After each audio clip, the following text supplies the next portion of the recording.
बिस्मिल्लाहिर्रहमानिर्रहीम। अस्सलामुअलैकुम।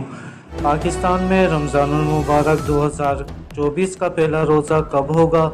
जी हाँ नाज़रीन, आज की इस मुख्तसर मगर मालूमाती वीडियो में आप जानेंगे कि हिजरी कैलेंडर 1445 के मुताबिक इस्लामी साल के 9वें महीने रमज़ानुल मुबारक का चाँद कब नज़र आएगा और रोज़ा किस दिन और अंग्रेज़ी किस तारीख़ को है।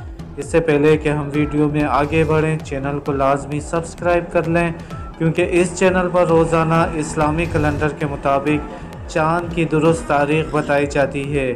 नाज़रीन, हिजरी कैलेंडर 1445 के मुताबिक रमज़ानुल मुबारक का चाँद 11 मार्च बरोज़ पीर को इंशाअल्लाह नज़र आएगा और यूँ रवां बरस 2024 में पहला रोज़ा 12 मार्च मंगल के दिन होगा।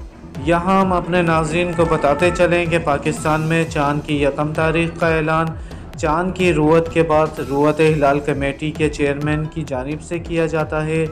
अपना ख्याल रखिएगा। अल्लाह हाफ़िज़।